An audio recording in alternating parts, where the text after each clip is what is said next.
Bonjour RTV, la télé de Royan, aujourd'hui à Vaux-sur-Mer pour notre escapade. Vaux-sur-Mer entre Royan et Saint-Palais, avec notamment un petit marché typique.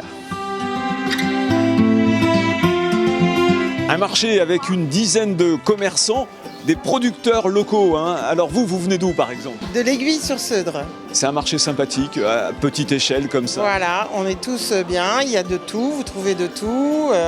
Vous pouvez faire repas de A à Z. Qu'est-ce que vous nous conseillez en ce moment? Les moules sont arrivées? Les moules viennent d'arriver puisque ça a rouvert, elles sont bonnes maintenant, on peut les manger, il n'y a pas de souci. Vous avez aussi les huîtres qui sont excellentes toute l'année. Je me retrouve avec Kinou. Bonjour Kinou. Bonjour. 31 ans de marché. Oui, c'est ça, 31 ans sur le marché de Vaux-sur-Mer. Vous l'avez vu grandir alors en fait? On l'a bougé beaucoup de fois, je l'ai vu grandir et voilà, on s'est fait des clients fidèles et c'est bien quoi. C'est important pour Vaud, ce marché? Oui, c'est très important. L'hiver, on bosse très bien. L'été, il y a du monde, il y a beaucoup d'estivants. Et pour Vaux-sur-Mer, c'est une bonne animation sur le marché, dans le centre de Vaud. Merci. Bonne saison. Merci. Alors, du charcutier au fromager. Bonjour Freddy. Bonjour. Alors, vous vendez essentiellement des produits de la région? Oui, alors pas mal de produits de la région, mais aussi de différents produits de différentes régions de France, des produits fermiers au lait cru. Voilà, on est implanté donc au marché de Vaux-sur-Mer tous les mardis et samedis toute l'année.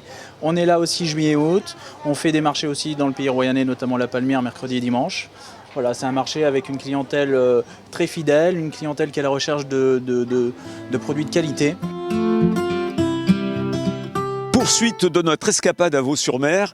Et on va parler maintenant d'une tour qui ne passe pas inaperçue, mais je vais en parler pas avec n'importe qui, avec Francis. Francis, bonjour. Bonjour. Alors racontez-moi l'histoire de cette tour. Alors cette tour, beaucoup pensent qu'elle est du Moyen-Âge. En réalité, elle a été construite en 1862-1863 par Frédéric Garnier pour servir de belvédère, c'est-à-dire monter au sommet et avoir une vue sur le paysage, et également pour y mettre des collections, des livres, etc.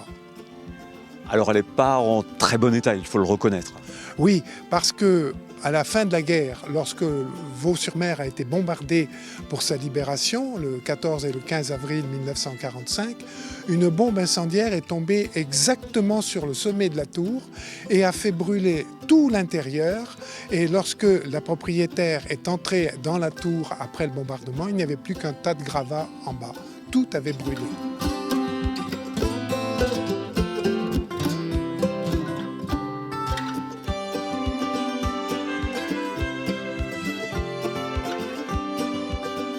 Là, on se retrouve, Jean-Michel, dans un parc magnifique, mais ça n'a pas toujours été le cas. Il y a eu quelques gros problèmes, notamment lors de la tempête de 1999. Cette tempête qui nous a couché plus de 700 arbres, des gros arbres. Et là, vous avez derrière moi, un espace qui était boisé avec des gros arbres, etc. Et tout a été couché. C'était la catastrophe pour nous. Mais après un travail remarquable fait par un certain nombre de personnes, on a réussi à dégager cet espace et puis on a dit maintenant, qu'est-ce qu'on fait dedans? Et on y a fait ce magnifique théâtre de verdure qui nous permet d'accueillir des manifestations, etc. Notamment Charlie Couture qui aurait dû chanter. Et oui, nous faisions une joie de le recevoir. Bon, je pense qu'il va quand même exposer donc à Saint-Palais, mais il ne viendra pas chanter cette année. J'ai cru comprendre qu'il viendrait peut-être l'année prochaine.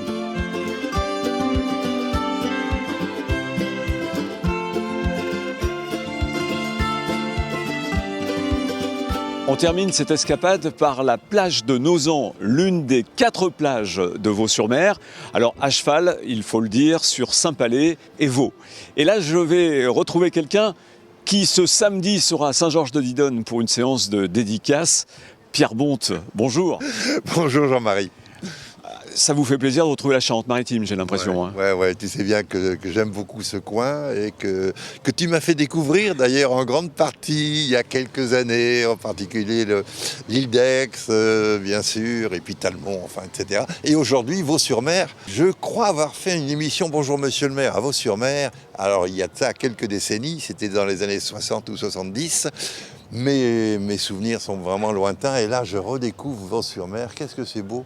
Qu'est-ce que c'est beau!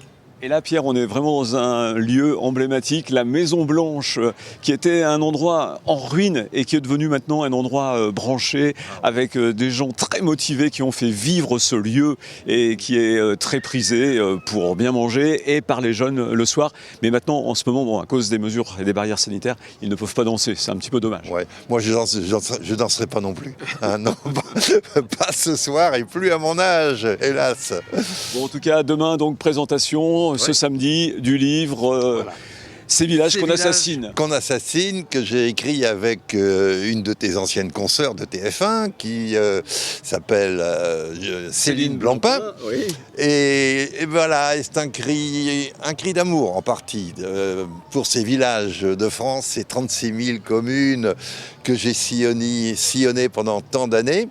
Et puis un cri d'espoir aussi, parce que bon, ils ont du mal, ces petites communes, à survivre. Moi, je crois qu'elles ont encore des ressources et que si on s'organise pour leur donner les moyens de continuer à vivre, eh bien, je crois qu'effectivement, on peut encore croire en leur avenir. C'est le cas ici à Vaux, on peut le dire. On a passé un excellent moment pour cette escapade à Vaux-sur-Mer. On vous retrouvera pour de nouvelles découvertes sur RTV, la télé de Royan. Merci de votre fidélité.